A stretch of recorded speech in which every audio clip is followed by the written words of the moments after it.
Ah, boy, here we go again. So, shortly after I recorded my review of this thing, you guys kind of went nuts for this thing. I mean, seriously, look at these numbers. This thing has kickstarted my...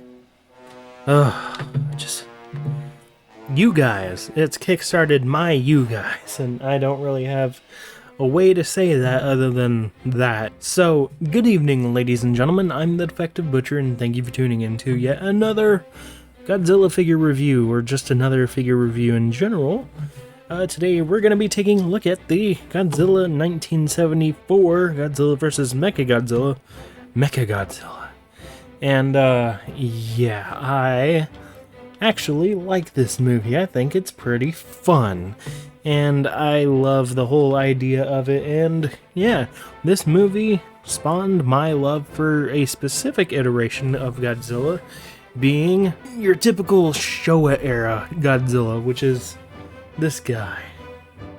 Right here.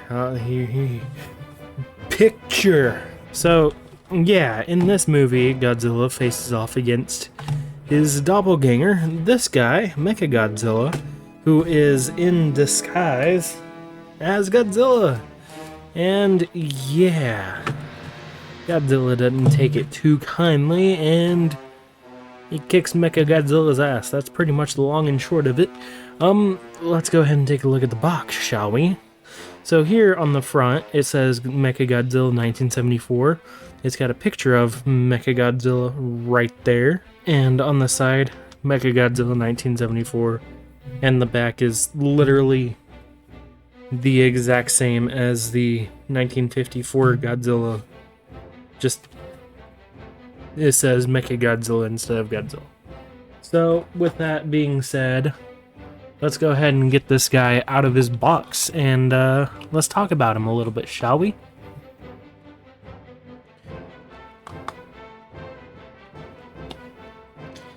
Oh boy. As you can see, security on this packaging for these figures isn't too high. You can pull these things out with ease. So here he is, 1974 Mechagodzilla. This thing looks pretty damn good, if I do say so myself. I really like the colors on this thing. I think it looks fantastic. The perfect mix of silvers and the red and yellows. Although I do wish the reds and yellows were a little more. I wish the paint were more, I don't know, applied correctly or accurately. Because I wish the MG here for Mechagodzilla was actually painted and whatnot.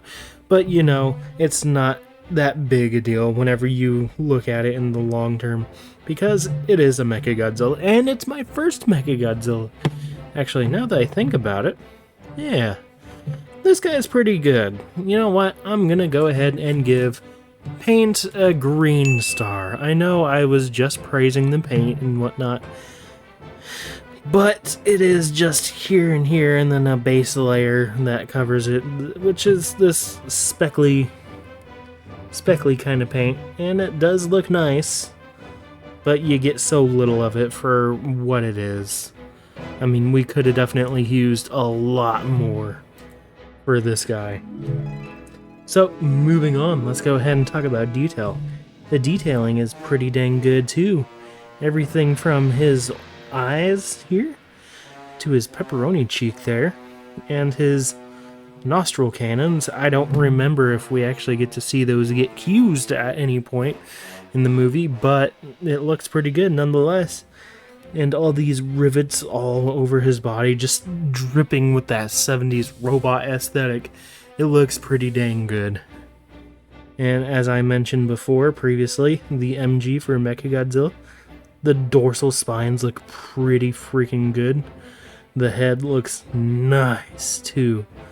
The mouth looks, it could look worse. It could look worse. I don't hate it. The tail here looks pretty dang good too. Even the stubbiness here, it looks pretty good. And he will be made of the same kind of squishy-ish material that this guy was made out of. Yeah, detail's gonna get a gold star from me, so there you have it. Next up, we're going to be talking about posability. Now, this time, posability is even less than that of a Playmates figure because you only get arm posability. And yeah, it moves around, nope, it moves around a full 360, but this is literally all you're getting with this guy. You're not getting no waist rotation, no leg rotation, not even a head swivel to reenact his shield. So, what are you gonna do here, man? I think I'm going to give this figure a green star in terms of posability. I almost gave it a red star because it is just arms, but I don't know, man, I'm kind of on the fence. For now, I'm gonna go green star. Maybe later on down the road I'll change it to red, but yeah, I really don't see the point in giving this thing too high a praise with posability because it is the bare minimum that they could have done as far as, you know, posability goes. So, I don't know, man. It just feels like not a lot. And then again, the figure's only like 10 bucks anyway, so whatever. It is what it is, man. So, what's my personal enjoyment with this thing gonna rate? It's gonna rate about, I guess, a golden star, because I am pretty happy with it, and it is my first Mechagodzilla too. And yeah, I do like this thing for what it's worth. It's gonna look nice next to this guy and next to my other figures as well. And speaking of sitting next to this thing, let's get into some size comparisons, shall we? 1954 Goji. U2's Eating a Train Goji. Playmates Mini GVK Goji. Playmates Pre-Evolved Goji. From GXK. Hayatoy's Pre-Evolved Godzilla. My previous review, the Studio Series 2007 Megatron. And last but not least, my next review, the Bumblebee movie Skywarp by Takara. And that's it. That has been my review of the 1974 Mechagodzilla from the Godzilla Monster series by Bandai. Oh my lord, I do hope they keep doing stuff like this. I know they have others, the movie monster series or whatever the heck it's called. And yeah, this is my second Bandai figure as far as these things go. And yeah, I think it's just my second Bandai figure ever. And yeah, I look forward to whatever they do next.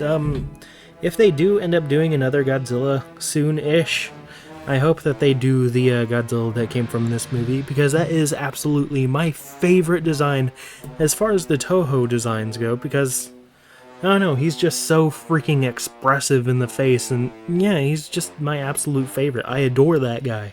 This was such a great movie, too. Yeah, I know, a bit of a shorter review this time around, and yeah, I guess that'll do it this time, for now. And, yeah, I'll see you guys in the next one. Peace.